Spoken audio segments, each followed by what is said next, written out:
Okay, so we're going to be looking at Module 1, Part 1, and we are specifically going to be working through the Chapter 1 PowerPoint, which corresponds to the first chapter in our textbook. So I'm going to pull that up, and I always have the PowerPoint presentations in PDF format for you. I also want to let you know that as we work through the chapter, I may not, and most often will not, go through each and every one of the sections in that chapter. So you're only responsible for anything that is in the PowerPoint and or we go over and demonstrate in class. Okay, so that's why I have these out here as kind of your outline for what you're responsible for. So the first chapter here is really an introduction to mechanisms, drawing them, and the subject of kinematics in general. So our objectives are to kind of explain the need for kinematic analysis on mechanisms. We're going to define the basic components that comprise a mechanism. We're going to get to draw kinematic diagrams, and we're going to be using AutoCAD as our tool for doing that. Okay. Now, again, having the tech drafting class before this is to get you used to and familiar and good at using AutoCAD to maneuver around. We are not going to be creating the traditional 3-view drawing with dimensions on it to release for production. Kinematics, as we're going to find out, is like the first step in the design process. It's kind of like laying things out. So we're going to be using it from that vantage point.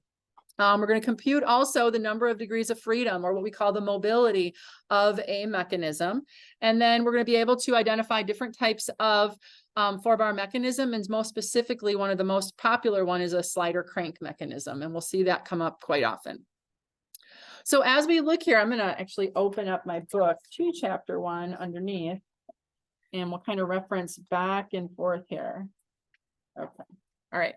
So kinematics is the study of motion without regard to forces. Okay. So when we're looking at kinematics, we're just interested in what is position, what is displacement, what is the space that this thing takes up when it's going through its full motion. So kinematics is something in motion, but we're not worried about how much it's pushing or pulling or how much it weighs or what the materials are that we're going to make out of it. We're just going to worry about what is like the space that it takes up, and what is its displacement, and how far will it move when I, move this other element.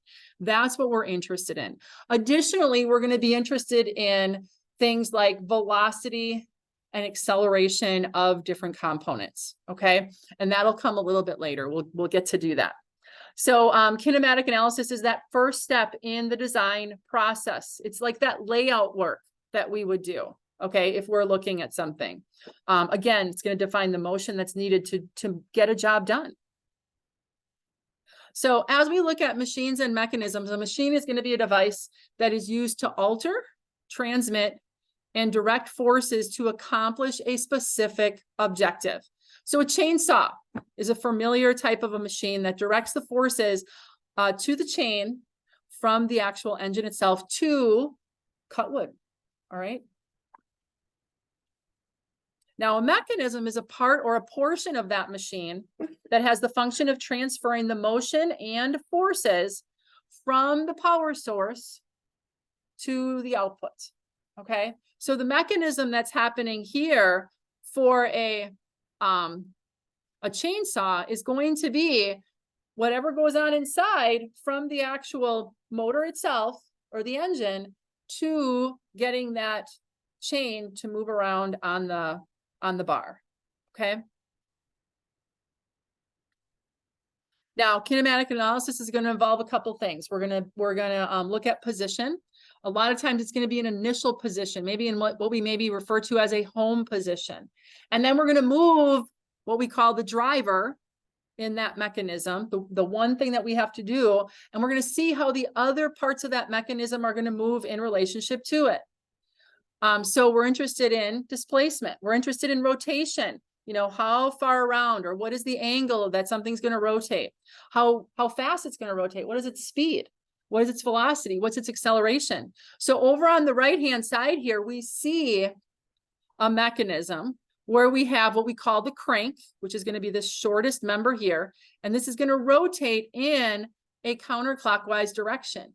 It's connected to a bar or a connecting rod, we call it. And then this piston or this slider is going to go back and forth, and it's constrained in a linear, in this case, horizontal fashion. And a question a lot of times that we ask in this situation is, okay, as I move that crank, let's say every 30 degrees, how is that going to affect the output of that slider or that piston going back and forth? Okay. So, so kinematic analysis is, again, you'll notice that force is not on here. Material is not on here. Okay. We're just worried about what is its motion that we want to accomplish, and what is the space that it's going to take up, and how fast is it going to be going? So here we have an example. This is figure 1.2 in your book, and kinematic analysis for an adjustable height platform like we see here could answer the following questions. Let me kind of get this on here like that. First of all, it might ask, what is the significance of the length of the legs that are supporting that platform? Okay, so if I make those longer or shorter, how is that going to affect probably the travel of that platform going up and down? Is it necessary to support the legs that they're crossing each other, or could we do it some way else? Okay, how far if there's a cylinder, now in the example in your book, there's a cylinder that actually moves this bar up and down. Well, how big does that cylinder have to be if I want to move that platform a total of 8 inches, for instance? Okay, I'm not asking what is the size of the cylinder. I'm not asking how much force does that cylinder need to push with. I'm asking how far, okay? Or, you know, what is the distance that that's going to move, okay? So some mechanism terminology that we're going to be, you know, talking about as we're kind of looking at these mechanism or these diagrams and linkages, if you would. So linkage is our first one here. This is going to be a mechanism where all the parts are connected in what we call a closed loop, which is going to be the examples that we look at all the time. Now, a linkage can have, first of all, it's going to have a frame. A frame is going to be the link that is not moving. Okay, so a link doesn't have to move. This is going to be the stationary one. And many times we assign a frame to one of the elements. Okay, and that'll make more sense when we start looking at creating the diagrams. A link is going to be one of the individual pieces in the mechanism. Okay, and then a joint is where we're going to have those links come together. Okay, and many times it's going to be a movable joint. So it can be, you know, kind of a pin joint, or it can be a sliding joint, okay? But there's going to be motion relative to that.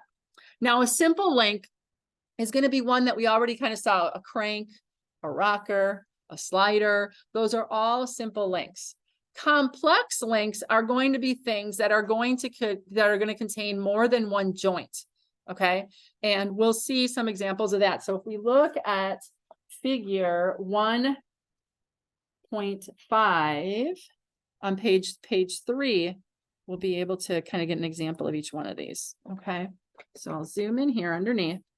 So as we're looking here at example 1.5, over on the left, these are going to be what we call higher order or complex links. And these are going to be cams and gears. We do spend time on both of these towards the end of the course, towards the end of our 8 weeks. So we're not going to be focusing on these at the beginning. Okay, because we will get to these. Okay, now a simple link is going to be one that we see right here. So it's a link that only has a connection of one pin on one end and another pin on the other. Simple link. But sometimes we have a link that's going to have more than 2 connections. So you'll see here we have 1, 2, and then 3 connections. So this is considered a complex link. Okay, so higher order are cams and gears. Again, we'll be dealing with those a little bit later. We're going to put those to the side. We're going to deal mostly with simple and a couple of complex links as we see here. Okay.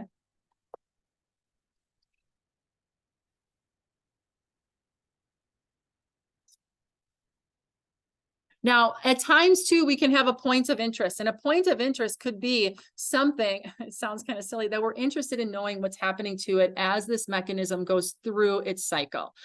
So in some cases, it might be a point that's further out in space that's not connected to any one of the joints, but I have to maybe be aware of it so that I don't interfere with something else as it goes through its motion. Okay. And they'll become obvious. And as a, as a designer, you'll have some specific things in mind as well. So many times when we're out in industry, we have a bigger picture than just the examples we have in class. Okay. But we'll be talking about special interests at certain times. Okay. So as we look at kinematic diagrams, a kinematic diagram is going to be a stripped down or a simplified version of the actual machine or assembly. Okay, so we're not going to be showing all the details of. So if we look down here on the left-hand side, this is a toggle clamp. Okay, and on the right-hand side, this is the kinematic diagram. Almost looks nothing like the actual toggle clamp itself, but it does represent the motion that it's going to go through and the links that are connected here. Okay. Now, the purpose of this is to just represent the variables that are going to affect the primary function in layout form only. Okay. So you'll notice that we aren't adding really thickness. We're not adding exactly how far this bolt is up here. This might be, and I probably would as a designer, because of the way that this toggle clamp acts, you have this handle, it's going to go up and down as this front part, the stopper portion is going to also, toggle up and down. And as you do so, I believe this is going to be an important point for me, a special interest point that I might want to know a little bit about, not just the very end points here. Okay, so as a designer, you might pick up on some additional details you do want to add, and that's okay, but you just want to keep it pretty simple. Okay, because again, it's the first step in the design process. We don't know the materials we're going to make this out of. We don't know what the forces are that are going to be acting. Okay, we don't know the separate components that we want to do. We just want to look at its operation only. Operation only. So this is going to be a typical type of a kinematic diagram that you'll be doing.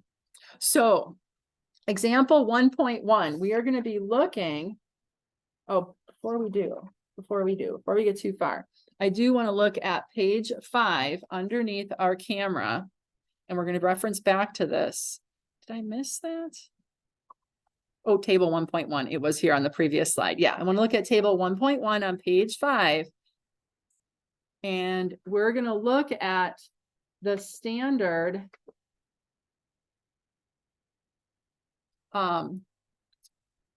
symbols, if you would, or the representation for each one of these elements. So the very first one here we have is a simple link. Now, a simple link, again, is going to be a link that just has two connections to something on it. So here we have a rod, and then we have the two ends. Now, in a kinematic diagram, we would represent this as just a simple straight line, and then two darkened in joints at either end. Again, we're not putting in the details on how things are going to get connected. We're not worried about that. We're only going to be looking at in simplified layout form. What does this look like?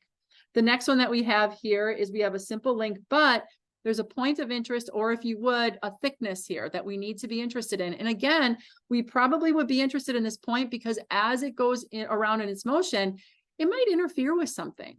Okay. So, so you'll notice here that even though the two joints are on either end, just simply connecting between these two, and again, it's the joint and the joint, it's a line between them, simplifying it. And then we add the little point on top to just kind of show that there is something there that we want to be aware of as we kind of put it through its motions. Okay.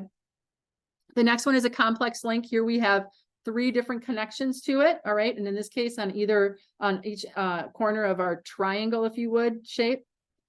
And then we have a joint when it's a pin joint, which is going to be the one that we use almost exclusively. We're just going to do a circle, and in AutoCAD, we would just do a solid hatch on there. Okay.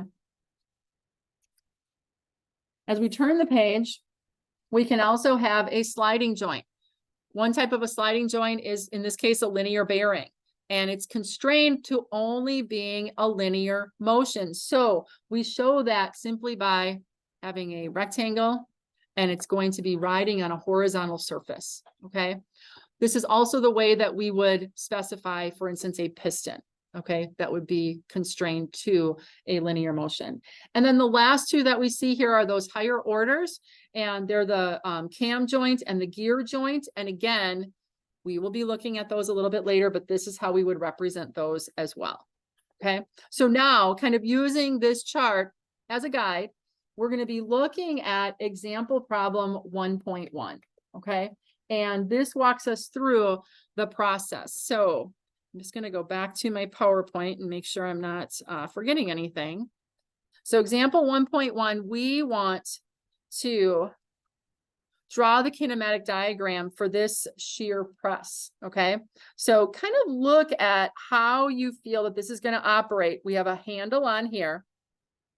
We've got it connected to this block that then would be affixed, if you would, to some sort of a surface, okay? And then it has this little connector to what would be a blade going up and down. And that blade is then constrained in a vertical linear motion. Okay. All right. So as we look here, we first want to determine what the frame is. And the frame is going to be anything that while it's operating, it is not going to move. Okay. So as we look here, this block, which would be like affixed, if you would, to a surface, that would be considered a frame member. Okay. Additionally, the other side here too, where it constrains the motion of that blade going up and down, that would also be considered a frame member. Okay. Then the next thing we're going to do is we're going to identify the type of each one of the links and joints. Okay. So as we look here, you're going to notice that if we start with the handle here, this is considered a simple link. It's going to be considered a simple link because there's only two connections to anything else. The first connection is going to be to the frame right here.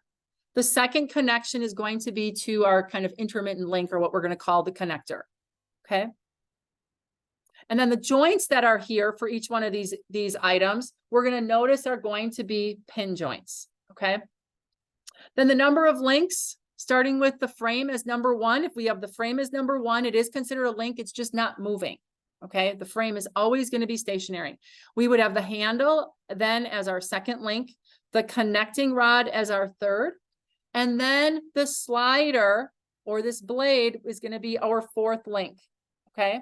Now, even though there's more frame member on the other side of this blade, it is still considered the frame, and it's encompassed in like number 1. Even if they're separate pieces, it's not moving. So the frame is number 1, no matter if it's one continuous piece or if it's separate pieces. Okay, it's still considered the frame. And I'll show you how we're gonna show that. So here's the solution. Let's look in the book to the diagram that comes up. Here we go. Okay, so here's the initial, and then each one of the steps that we go through, and let's look at the final diagram. Okay, and kind of see how they came up with this. So number 1, you'll notice that they identified our frame. Okay. So here is our frame. I thought I had a pencil. Here's my pencil. I'm going to point with my pencil. So you'll notice that here is our frame. Okay. Now it doesn't look anything like the frame member here, but all we're going to do is we're going to represent, we're going to say, oh, that is going to be a stationary, if you would, joint connected to the frame. So when I look back over here, the representation of the frame is simply going to be this half circle with lines going down, and at the center is going to be the joint that's connected. And then we're going to show a horizontal line, and more specifically, when we show it in AutoCAD, I'm going to kind of go like this, okay? And we're just going to show hatching down below. That's it, a box of hatching, all right, with a dot in the middle here. That's all we're going to show for the frame. We're going to keep it simple. The book always shows shading where the frame sits on, but we would represent that in AutoCAD with hatching. Okay. Then you're going to notice that that's going to be called number 1. The frame is always going to be identified as the number 1 link. Okay. Even though it's not moving, it still is considered stationary link. So it's identified as number 1. So we always show our links designations a number with a circle around it. Okay. Then you're going to notice that we have link number 2. Now, link number 2 is considered a simple link because it does have 2 points connected to it, but it has a special interest out here. What do you think that special interest, and they identify it as point X? What would that be? It's that handle, exactly. So we probably want to know, how far am I going to be rotating this handle, right? That might be part of the problem. Now, it's not asking us here, but as a designer, you start to think about, well, what's going to be important to the operation, okay? So our special interest point is right there, and it's represented simply by that letter X, okay? So that's our second link. Now, connected to that second link is going to be, we call it connecting rod, and that's going to be link number 3. And then actually they put this opposite. I'm not sure why, but I would probably go in the order. Numbers really don't make a difference, except number 1 is always your frame. And then these number callouts can be in a different order. I would tend to go, as I go from start to finish of the process, I like to go in numerical order. So I would probably call this 3, but they're calling it number 4. And then they're calling number 3 here the actual slider. Now notice here again, they don't show the blade coming down. That may be a special interest point on your slider. I don't think that would be bad to actually add, because you may want to know where that starts and finishes in relationship to other things. But what you do get here is that it's going to be constrained to linear motion vertically going up and down. Okay. And now here again, if I draw this over on the side, I would draw my slider as a rectangle with the center being where it would connect, but then we would hatch like this in AutoCAD. All right. So just kind of remembering how to do that now, and I'll demonstrate that for you as we look at some examples. Okay. Yes. So are we drawing the individual things first and then combining them together? Correct. Yes. Well, I don't know. No, you can actually do it all at once in one layout. Because again, remember, this isn't looking at it in terms of separate pieces necessarily. It's looking at them, how they are going to be moving relative to one another. So it would all be in the same file. Is that what you're asking? Yeah, because I know in some force diagrams, you can look at a separate point individually for calculus. So that's what I'm thinking. Okay, now you said something. You said the F word. What did you say? Yes. And what did we say about kinematics? What are we not concerned about? Exactly. No, we're not worried about forces and kinematics, right? We're actually concerned just about the motion itself. And remember, this is layout work. Okay. This is layout work. This is not going to be where we're going to take these drawings and we're going to release them to production. It really has a different purpose. It's the first steps of the design process that as we're kind of formulating, like, what is the space that this is going to take up? Okay. Now, in this case, and what's not always going to be the case, but in this first chapter, they kind of give you a little bit of leeway, meaning you'll notice that on the original diagram, they didn't give you any dimensions. So when we're drawing these, if the dimensions aren't there, all I want you to do is to proportionally put these in place right now, okay? We will get dimensions when we start looking at actually measuring displacements, but this first chapter is just, let's get used to representing this stuff, okay? And not getting crazy with the details, all right? So, so that's what we have going on there, all right? So if you notice, like, how do I know how long that is? We're not gonna worry about that. We're just gonna kind of sketch them up and get them in place, okay? So what I wanna do is I want to look at creating this diagram on page 7 at the end of example problem number 1.1. Let's go ahead and show how we would do this and represent this in AutoCAD. Okay. So if you wanted to follow along, go ahead and open up AutoCAD and we'll kind of, walk through this together. I'm gonna push this up here so I can see that. Never enough room. Okay. All right. So I have my AutoCAD open already. Now, some of you have had me. Well, no, I don't think any of you had me for AutoCAD. None of you did. So, so what you want to do is you made templates when you had your AutoCAD class. Okay. And you may or may not have access to those right now. How many are like, yeah, I totally know where my templates are and how I have everything set up? Yeah, that's okay. Dylan knows, but if not, that's okay. Let's go through the process of setting up some layers here when we get in, and then that way they'll just be the ones that we use. There's only going to be a couple that I would suggest, because pretty much everything we're going to be doing, again, we're not going to be dimensioning. We're not going to be sending this out for production. This is for layout work only. Okay. So the first thing we don't want to do is we don't want everything to go on the 0 layer. So we do want to create some layers here that we can use, you know, to create our items. So if you go over to the layer properties, here they are. Yours might not open up exactly like mine is, but the ones that we want to do are, we are going to want to add an object line layer. An object line layer, to add that, you're simply going to either select one of the layers, like layer 0, hit enter, and then you're going to be able to type in object. Once you have that layer, did everybody get that? Like adding the object line layer? Okay. An object line is just going to be a solid line that we're going to be using, and we're going to be assigning to it the color white. Okay, which should have been whatever. It's going to have the defaults from that original 0 layer line. Okay. Our line type should be continuous, but we will be changing the line weight. Okay.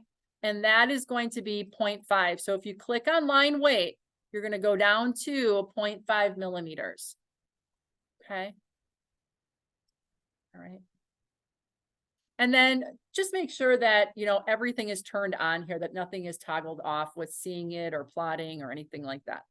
Okay. Another one that you want to add is going to be the X hatch or cross hatch layer. Okay. And I always do that one in yellow. It can be whatever. I mean, you can choose your colors here, whatever you want to use. I always use a black background. I do object lines in white. I do crosshatch in yellow. Okay. That's also going to be continuous, and it's going to be the default line weight. You can just leave it at default.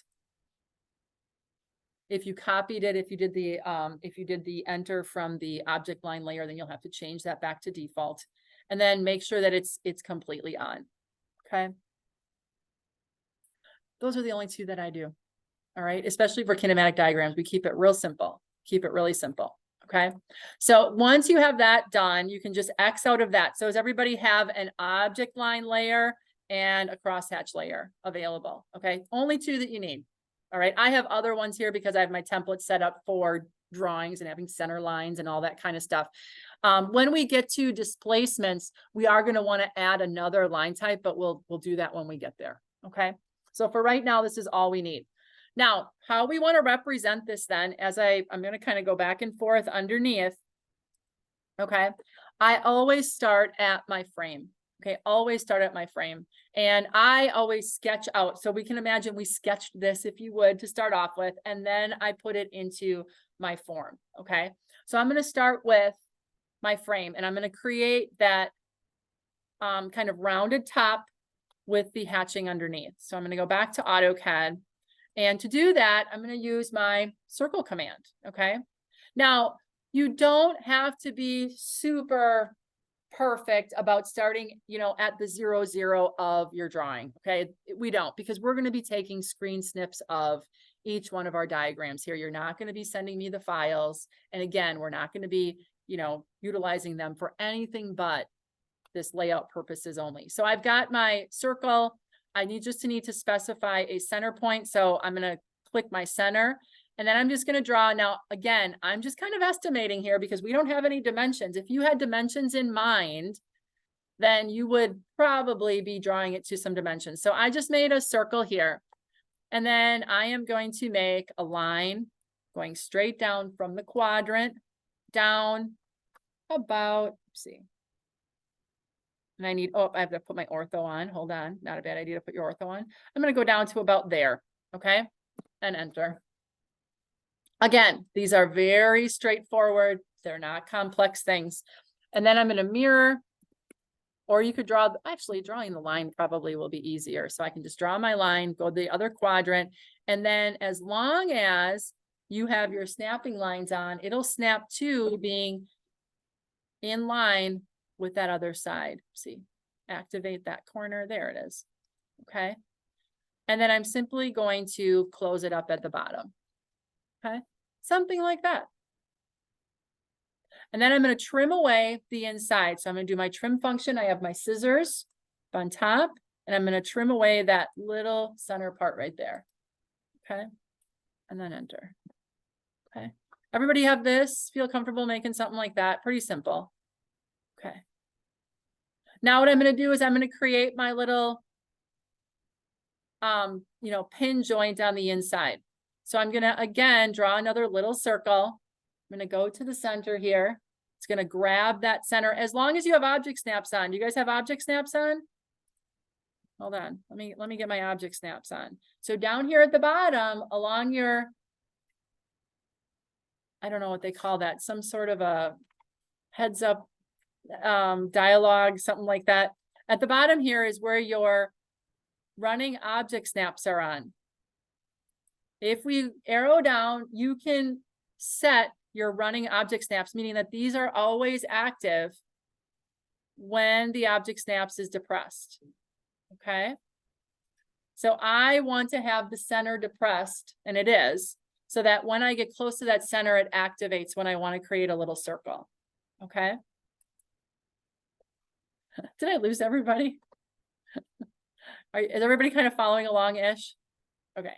So then I'm going to do my circle. I'm going to go to the center. It'll activate because I do want this to be on the very center of that half circle that I created.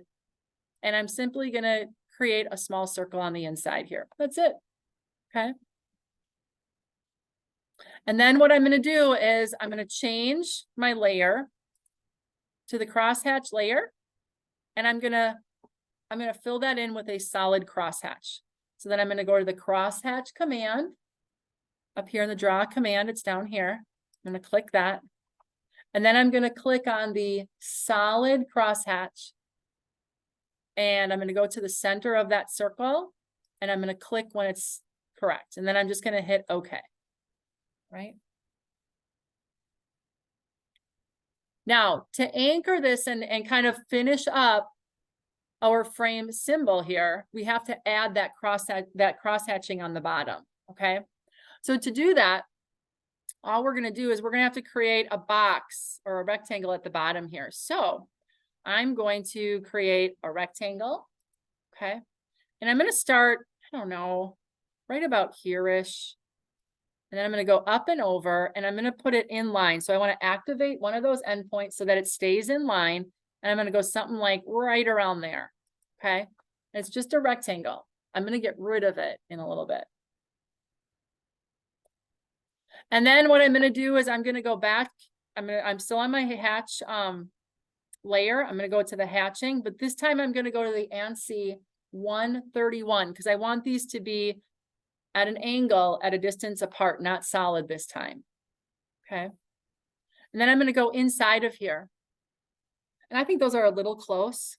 So you'll notice that now yours might not be. You might not be at a little bit different scale, so it's fine. I just want mine a little further apart. You can always change the scale here on the top. So right now it's at 1. I'm going to do it at 1.5. And then I'm going to go back in there before I click. That looks better to me. Okay. I'm going to hit in the inside there. Okay. And then I can click the OK. All right.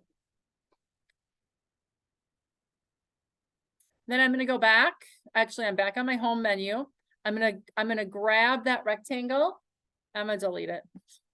Okay. And then I'm going to grab that bottom. And I'm going to take this line and I'm going to go out with it. And I'm going to take that point and I'm going to go out with it. Okay. And then that's it. You have created a frame member. Okay. The last step, remember how I'll do an undo. Hold on, an undo. So I was here, right? I deleted my rectangle going around my hatch. Did you get that one? And then I'm just going to click on the line and those grips appear. Okay. And all I'm going to do is I'm going to take the one grip and I'm going to activate it. I'm going to click on it and I'm going to pull it out and I'm going to left click again. So it's on the edge. And then I'm going to left click on this one to activate it, and then go pretty close to the edge there. And that's it. And you can hit escape or enter to get out of there. Now, we're going to be creating these a lot. All right. So it's probably a good idea to make it its own little file so that you can pull it in as a block later on. Okay. Or import it. So we're going to call this file save as. And you're going to navigate to some place that you can get back at it. Now, since you're on campus here, having it on your OneDrive is probably going to be advantageous. That's where I'm going to save mine. But if you wanted to put it on a flash drive, go ahead and do that if you wanted, especially if you have, if you want to work with this off campus on your own computer or your own version of AutoCAD. But if you're always going to be here on campus, putting it on the OneDrive is totally fine. So I'm going to go to my OneDrive. I have mechanical design courses, and then I have kinematics and basic mechanisms. And I'm going to drop mine just right here in this folder. And it's going to be a DWG file, which is totally good. And we're going to call it frame. I'm going to make it in caps. So I'm just going to call it frame, and I'm going to hit save. Okay. So now just double checking, do another save as. It should go right back to that directory, and there it is. There's my frame file. Okay, save. Yeah, we can go over the top of it. Okay, so that's your frame. Trying to think. A slider probably isn't a bad idea to do. So let's go ahead and draw a slider as well. But the only thing about a slider is we'll draw it horizontal or vertical. It really doesn't matter, but then you're probably gonna have to change the orientation depending on the type that you have. So since we have a vertical slider, we'll draw a vertical slider for this one. So as you can see, let's go back to how, whoopsie, wrong one. Let's go back here. Yeah, here. We're gonna draw this as a rectangle, but then we're gonna draw that same sort of hatching in a vertical manner. Okay, and then we're going to put at the center of it another pin joint. Okay, so let's go back to AutoCAD here, and we're going to let me see, it should have, oopsie. I just want to move my thing here. So we're a frame drawing right now. So I'm going to go ahead and I'm going to do a file. I'm going to do a save as, because what I don't want to do is accidentally save in my frame drawing a slider. Okay, so I'm just going to call this slider. Save. And I don't want to start new, because then I'm going to have to create my layers again, right? So that way my layers are here, but now I'm on a slider. So is there any part of this that I can use? Sure, right? There is. We can, yeah. So we could do a rotate. So the rotate function is right here, or you can key in the command rotate at the command line, rotate. And then you want to select all the objects by just putting a window around it. Now there's multiple ways of doing this. If you wanted to approach it differently and start drawing from scratch, that's totally fine, but I'm going to use what I have here. I've got these selected, so I'm just going to hit enter. And then I want to select my base point. Now, it's really not super critical, but I'm going to take the base point as the center here that I have. And then you're going to notice now I have my ortho on. So as soon as I move in one direction or another, it's just going to go 90 degrees. Or you can key in the angle 90. Okay. But I'm just going to key it in like I have here. And now I've got a vertical positioned hatch. Okay. Then all I'm going to do is I'm going to erase the half circle. Okay. And then I'm going to kind of look here. I'm going to move. That looks like it's a pretty good distance. So I'm going to close this up, and I'm going to go back on my object line layer. I'm going to close this up right here and here. Okay. So that'll be my rectangle. And then I want to move this circle my joint to the middle of my rectangle. How can I find the middle of this rectangle without really knowing the dimensions? Any ideas? You could do midpoint snap, great idea. Another one is maybe I do diagonals. That's what I default to, but midpoint snaps on either direction would be, finding that intersection would be perfect. I'm going to do my snaps to the corners. Okay. And oh, what the heck happened? Why didn't it? Wait a second. I thought it was on my endpoint. There we go. All right. And now I'm going to go to these endpoints. I'm going to do a crossover. I'm going to get rid of my ortho so I can see it. And then here to here. And so that point is going to be my center. So now I'm just going to move this, select it from its center to the intersection. Make sure you grab the intersection. There we go. And now it's at that center. And then I want to get rid of those two lines there. Okay. Now I've got a slider. So all I have to do is do a file, save, and now I've got a slider. Okay. The joints themselves, or the other links themselves, are lines. So I think we can handle that, and they're going to be different lengths. So it doesn't pay making, you know, any sort of a block for those or a file. Okay. All right. So now we have two separate files. So I'm going to actually go and we're going to call this, what was this called? This was called a shear, right? So I'm going to call this file, save as, and we're going to call this shear. Okay, save. So we already have our slider in place. Okay, so I'm going to kind of move this down into the leftish, okay, because it's kind of my end point. And now what I'm going to do is I'm going to bring in that frame member. Okay, so to do that, move this down. We're going to go to insert, because we're going to insert a block from a library. So we're going to go to insert, block from library at the bottom. You see that? So insert, block from library. And now this is going to open.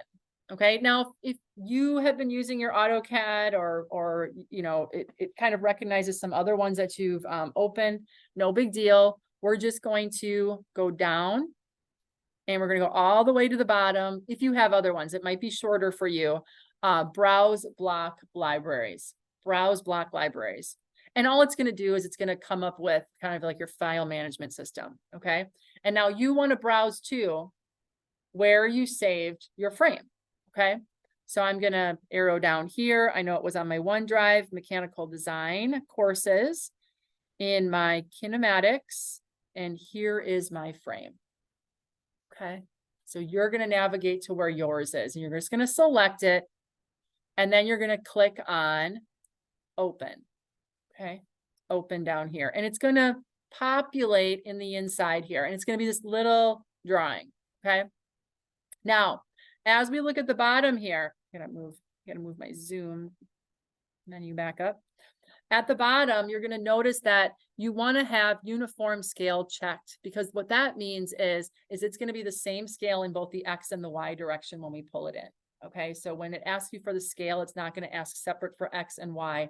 We want those to be the same.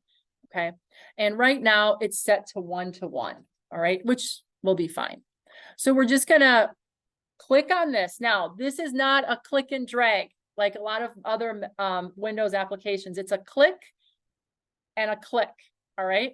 So you have to click it, don't drag. And now it's going to be on your cursor. And now you're just going to place it. You're going to click a second time. And now it's going to ask, what do you want that scale to be? The default is 1. You can just press enter, which is exactly what I want it to be. And then it's in place. Okay. That's it. Everybody get that? And kind of remember that from tech drafting, pulling in blocks. Awesome. You guys didn't? Oh, well, it's really just pulling in a file, and we call it a block. Okay. But it's not, did everybody kind of follow? Does it make sense? Okay, cool. All right. So what I'm going to do now is I'm going to X out of this just so that that's not like cluttering up my screen. Okay. So I just got rid of that. And now you'll notice when I go over the top of this, now at this time, it's not a problem that this is all one, because when you bring it in as a block, it's like one entity. And so if I would delete any portion of that frame, all of it would go away. It's fine. Unless you wanted to change it in any way, shape, or form, that's how you would do it. Now, wait, I have a question for you. So if you didn't pull in blocks, how did you do assembly drawings? Oh, okay. Okay. No, that's okay. No, that's fine. I just know that at the competency list is you have to do an assembly. So you have to pull in blocks for that then. So it's fine. It's fine. It's all good. Okay. So now I just want to place this wherever I want it to go. Okay. So if we look now, again, we don't have dimensions in this case. We don't have dimension in this case, but it's okay. What happened? Hold on. I think I've got to go out of here.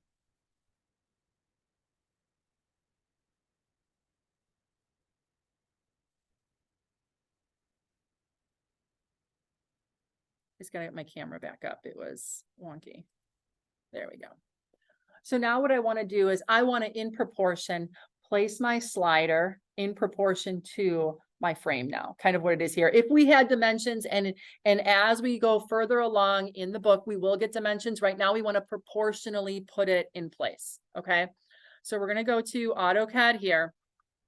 And I'm going to move my frame. Okay. So I'm going to hit the move.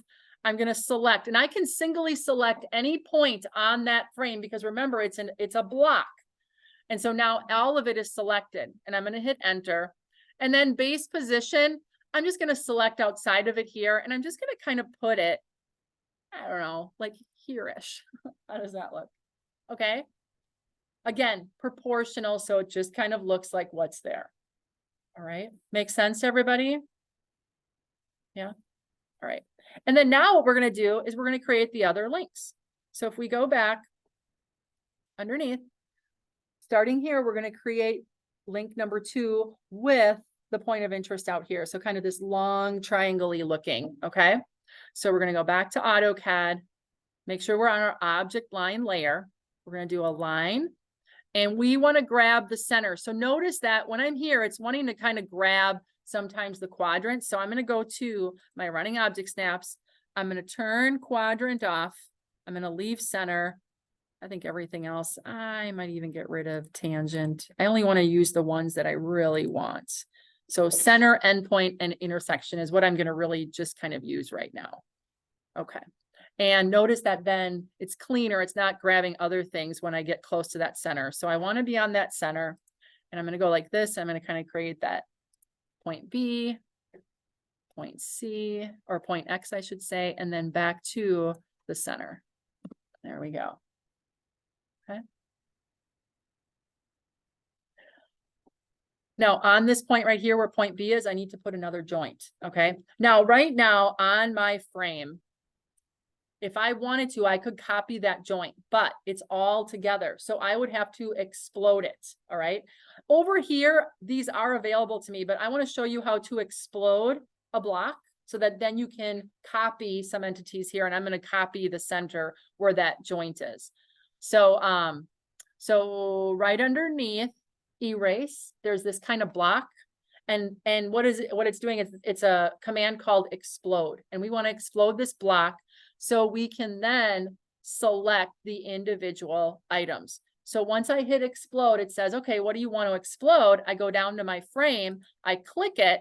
It's only one click and I hit enter and it doesn't look like anything happened. Okay. But now if I click anything, notice that now it's all separate entities. Okay. And that's what I wanted to do because now I'm going to zoom in here. I'm going to copy this joint. So I'm going to do a copy and I'm going to select the outside of it and its hatching. So there's 2 points there. I'm going to hit enter. Its base position, it's going to be its center. And then I'm going to put it to that point right there. All right. And then once I have it there, I only need to copy one. I can just hit enter and end the command or escape. Okay. How's this going for everybody so far? Piece of cake. It's like fun using AutoCAD again, isn't it? After using Creo, it's totally fun. Okay. So if we peek back underneath here, we've got number 2 done. We have our point B, and now we're going to just connect our link, a straight link down to the center of our slider. Easy peasy. So we're going to go line from that center. Make sure you grab the center, and then to the center here. Enter. There we go. This is our kinematic diagram. We're not done with it yet, but this is it. Any questions so far? All kind of makes sense here? All right. The last thing we need to do is we need to add our labels. Oopsie, wrong one again. Our labels. So we need to add numbers 1, 2, 3, and 4. Remember, the numbers are going to be the links, and the numbers are going to have circles around them. And the letters are going to be the joints. Okay. And remember that we're going to be in all caps as well for any, notes that we put on here. So this is going to be the fun part. I don't like AutoCAD dimensioning and texting, right? We'll see how good this is. So we're going to start off with, we'll keep it on the object line layer. I don't know if I want it on there. Let's put it on the hatch layer, which is, let's add a notes layer to be official. So we want to put this on a notes layer. So let's add a layer that is going to be notes, okay? Because then what we'll do is we'll change the line width and the color, and then that way they are separate. So you're going to have notes. You're going to make it, I make it magenta. You can make it whatever color you want. Maybe because you had a different instructor, they might have had notes on a different, color layer. It's going to be a continuous line type, but we're going to have the line weight to be the default. Okay. So we want it nice and thin. So if you have to go back in and select the default, that's good, because we want it thinner than the object line layer. So we want the object lines to kind of be the center of the show, if you would. Okay. Now there's probably something else that most of you don't have is, do you see how my object lines are thicker noticeably than my other ones? Do you guys want to do that? Yeah, it's kind of nice to see that. I like it. Okay.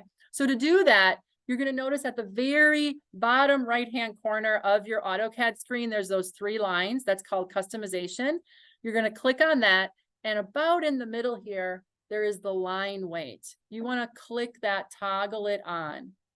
Okay, mine is toggled on. And once you have that checked, you're going to go back out here and you're going to notice that it's going to be down here somewhere along that little menu. And it's going to be the lines with the different widths. And just depress it to toggle it on. And then you can always toggle it off too if you don't like it. I kind of like it. Then I know which ones are my object lines and stuff like that. Okay. So now that I have a notes layer, I want to put my official text in here. Okay. We are not going to go crazy with making this super perfect. So we're going to kind of try to stick with the defaults to keep it simple. So we're simply going to go to the text. All right. And we want to just do, it can be multi-text or single. It doesn't really matter. And we're just going to grab and we're going to make a box. Okay. It's going to be small shoots. That's okay. That's okay. We're going to keep this simple. We're going to leave it whatever it is. Because again, we aren't sending this out for documentation to the shop floor for them to read. This is really for our eyes only. And we just want to make sure that we're putting the correct labels on so that, it's to the kinematic diagram standards, if you would. So we're going to do the number 1 for right now. Okay. And then you're just going to click anywhere outside, and it's kind of small, right? It's kind of small, but we're going to zoom in on it. You guys can zoom in, right? I know you know how to zoom in. I shouldn't have asked that like that. And I'm going to do a circle command, and I'm going to go at the center of my number 1, and I'm just going to put a little circle around it, something like that, to make it look, kind of like the thing. And then I want this bigger, right? Because it's kind of small compared to everything else. So all I'm going to do is, instead of going crazy with the annotations and things like that, we're going to scale this. We're going to click on scale. We're going to select both of those, the circle and the number. We're going to hit enter. And then it's going to ask for my base position. It can be like right in the center of that is good. And then what you're gonna do is you're gonna go like this and you're gonna move your cursor and you're gonna say, oh, that's about the right size. And that's it. Did you kind of see how I did that? Were you able to do that? Let me do it again. Undo. I'm gonna do the scale command. I'm gonna put a window around, enter to select both of those. And then I'm gonna go to the center.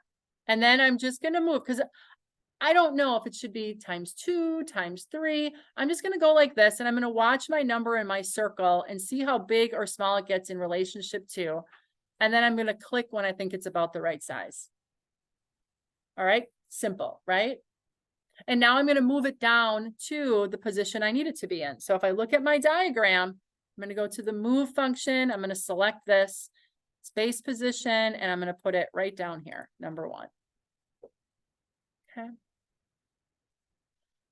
Now that I have that one to the right size, but it says number 1, what I'm going to do is I'm going to copy it to where I want to put for link number 2, but I'm just going to change the text to number 2. Okay. So now we're going to do a copy on those two, on the circle and the number, and I'm going to put it right about there for link number 2. And then I'm going to click again because I'm right in this copy command to where I want it for the next link. And then for the last link, which is going to be the slider. So notice, and then I'm going to hit enter escape.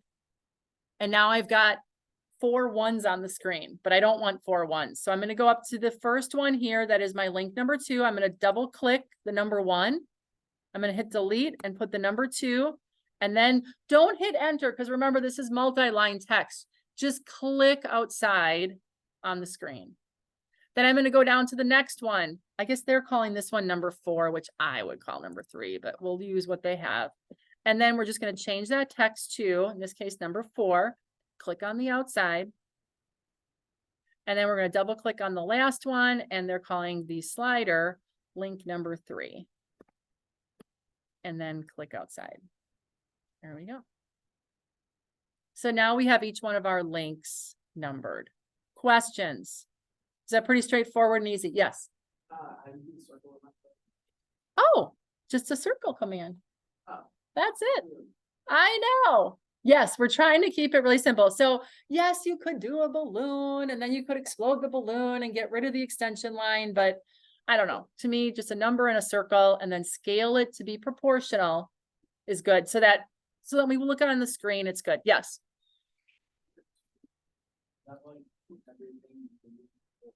Yes, number 2 is this whole thing right here. Yes, it's the handle is what it is. Yep.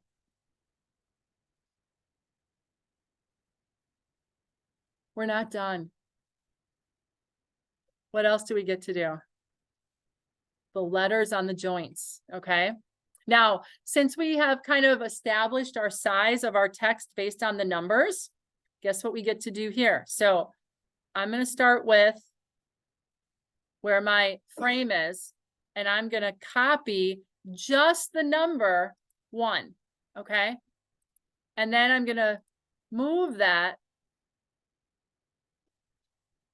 here, right there, okay?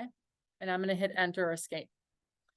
Notice that if we look at the diagram, the letters do not have circles around them. The numbers have circles, but the letters don't, okay? So now we're just going to put our letters where those go using the text from the numbers. So now I'm just going to double click on this and change this to capital A, not small a, capital A.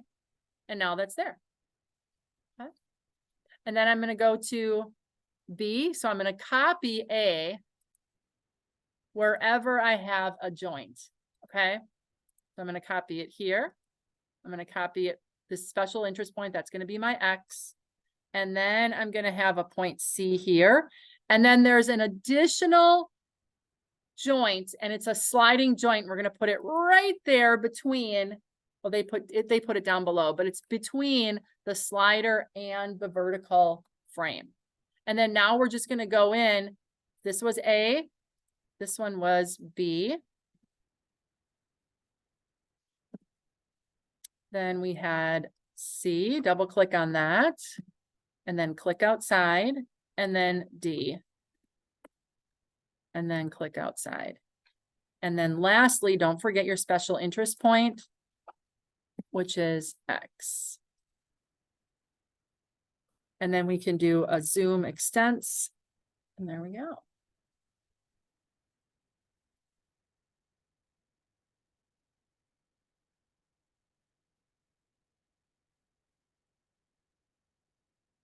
Now, for those who had me for the computer programming, I don't know if you have your macros on here or not, but you could do your zooming macros to kind of get it in place, or zooming macro. All right, how does this look to everybody? Any questions? Okay, so this is kind of our first kind of go at it, so that you kind of get an idea of the, if you would, AutoCAD skills that you need, which isn't, it's pretty minimal. It's lines, hatching, a little bit of text, right? Not a big deal, some layers, so that you can kind of see the differences here. And that's a kinematic diagram. So you'll be drawing them all using AutoCAD, okay? Using AutoCAD. All right, so I think this is a good time to take a little bit of a break. So, I'm going to stop the recording and then we'll be back with another example. Okay. I don't know.